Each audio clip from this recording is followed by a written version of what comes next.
Hello दोस्तों, welcome to efficient learning world. तो आज हम अपने सी प्लस एस प्रोग्राम की प्लेलिस्ट में एक और प्रोग्राम कवर करने जा रहे हैं जो कि है program to find the sum of squares of an natural numbers. Square से तो आपको पता चल ही गया होगा, ठीक है। 1 का स्केयर 1, 2 का स्केयर 4, 3 का स्केयर 9, इस तरह आगे हम चलते जाएंगे, ठीक है। तो हमें क्या करना है, इनका स्केयर का सम फाइंड करना है। फॉर एग्जाम्पल अगर मुझे आपको इस तरह बताऊँ तो 1 + 4 + 9 + 16, ठीक है। 1 प्लस इसका मतलब क्या है कि 1 का स्केयर प्लस 2 का स्केयर प्लस 3 का स्केयर प्लस 4 का स्केयर। अब इस वहाँ तक जहाँ तक यूज़र की रिक्वायरमेंट है, ठीक है। एंड हम यूज़र से पूछेंगे कि वो कहाँ तक प्रिंट करना चाहता है, sum of squares of n numbers, ठीक है। तो वो जहाँ तक यूज़र रिक्वायरमेंट अपना नंबर एंटर करेगा तो मैं क्या करूँगा, वहाँ तक उसका sum of squares of numbers find कर लूँगा, ठीक है। तो सबसे पहले मुझे क्या फाइंड करना होगा, ये लास्ट लिमिट जहाँ तक यूज़र की रिक्वायरमेंट है। तो मैं उसके लिए एक वेरिएबल ले लेता हूँ, ठीक है।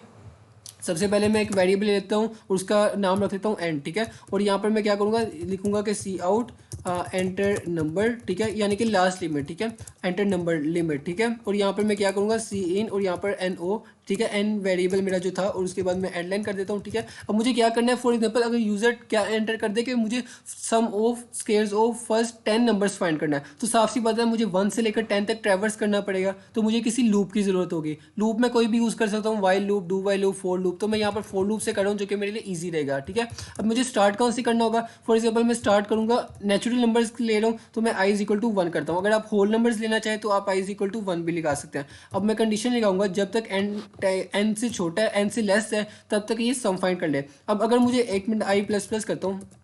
अब फॉर एग्जाम्पल अगर मुझे यूजर कह दे कि मुझे क्या करना है, आई से 1 से लेकर 10 तक फाइंड करना है, ठीक है। 1 + 2 + 3 यानी 1 square plus 2 square plus 3 square up to 10 का स्केयर सम, ठीक है। तो मैं यहाँ पर तब लिखाऊंगा लेस देन इक्वल टू, अगर मुझे 10 को इंक्लूडेड रखना है। अगर मैं कह रहा हूँ कि 10 से छोटे जितने भी नंबर्स हैं उनका मुझे स्केयर ऑफ सम फाइंड करना है, तो मैं यहाँ पर सिंपल लिखूंगा लेस देन, ठीक है। तो आपने इस बात का भी ख्याल रखना है, यूजर की रिक्वायरमेंट पर डिपेंड करता है। अब मुझे क्या करना है, इसके अंदर मुझे सम कैलकुलेट करना है, किसका, सम ऑफ स्केयर्स ऑफ नंबर्स। तो सम ऑफ स्केयर्स नंबर फाइंड करने के लिए मुझे एक सम किसी चीज़ के अंदर स्टोर करवाना होगा। साफ सी बात है वो एक वेरिएबल होगा, ठीक है। और उसका वेरिएबल को मैं डिक्लेयर करूंगा, उसका नाम रख लेता हूँ सम। स्टार्ट में इसके अंदर हम जीरो से इनिशियलाइज कर देते हैं ताकि इसके अंदर कोई गार्बेज वैल्यू ना आए, ठीक है।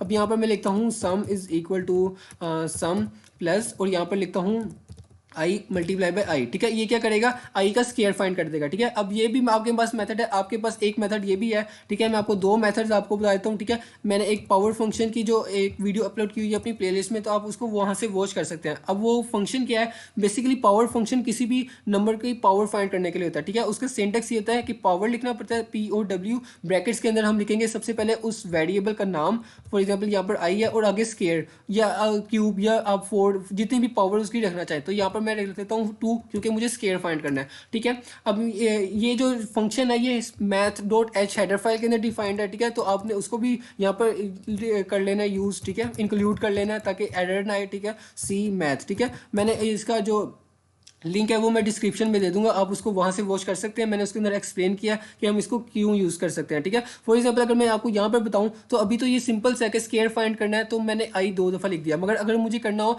कि आई की 100 पावर चाहिए, ठीक है, यानी मैं आई को 100 दफ़ा मल्टीप्लाई करूँ, तो मैं ये तो नहीं ना लिख सकता कि आई मल्टीप्लाई बाई आई, ठीक है। I multiply by i multiply by i, ठीक है। तो मैं इतनी दफ़ा तो नहीं लिखूंगा, मैं सिंपली क्या यूज़ करूंगा, पावर फंक्शन। सबसे पहले मैं लिखूंगा उस वेरिएबल का नाम जिसकी पावर फाइंड करनी है, कोमा, और आगे उसकी इतनी पावर दे दूंगा, ठीक है। और जब मैं इस लूप से बाहर आऊँगा तो मैं यहाँ पर लिख लूँगा सम ऑफ स्केयर्स ऑफ, और यहाँ पर मैं उस वेरिएबल का ऐसा करता हूँ नंबर एन भी प्रिंट कर देता हूँ, और यहाँ पर इज इक्वल टू लिखा देता हूँ, ठीक है। और यहाँ पर मैं प्रिंट कर देता हूँ सम, ठीक है, जो मेरा कैलकुलेट हुआ होगा, ठीक है। अब अच्छा ये पावर फंक्शन भी आप यूज़ कर सकते हैं, ये आई मल्टीप्लाई बाई आई ये भी ठीक है, ठीक है। अगर आपको पावर फंक्शन नहीं याद रहता अव्वल तो आप वो वीडियो वॉच कर लें तो आपको क्लैरिटी हो जाएगी, ठीक है। अब फॉर एग्जाम्पल मैं यूज़र से इनपुट करूँगा, ठीक है।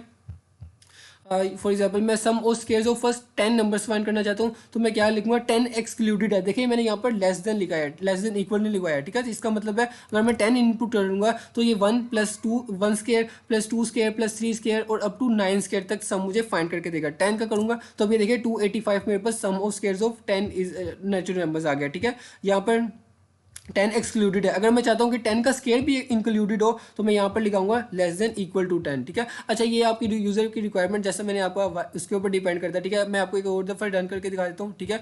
फॉर एग्जाम्पल अब मैं करता हूँ 3, ठीक है। अब ये देखिए 1 square plus 2 square plus 3 square, तो हमारे पास आंसर में क्या आया है 14। तो इस तरह से आज की हमने इस वीडियो में देखा कि हम कैसे फाइंड कर सकते हैं program to find the sum of squares of an natural numbers, ठीक है। लूप का भी आपको अगर मैं बता दूं तो आप ये देख ही सकते हैं, आप इजी से पहले सम कैलकुलेट पावर कैलकुलेट होगी, फिर वो सम में स्टोर हो जाएगी, दोबारा ये लूप चलेगी, दोबारा पावर कैलकुलेट होगी और वो सम में स्टोर हो जाएगी। सम पहले स्टोर हुआ होगा उसी के अंदर एडिड होता जाएगा, ठीक है। और फाइनली जब ये लूप से बाहर आएगा तो ये प्रिंट कर देगा सम, ठीक है। So thank for watching this video. अगर आपको इस वीडियो में किसी भी बात की समझ नहीं लगी तो प्लीज़ मुझसे कमेंट सेक्शन में ज़रूर पूछेगा।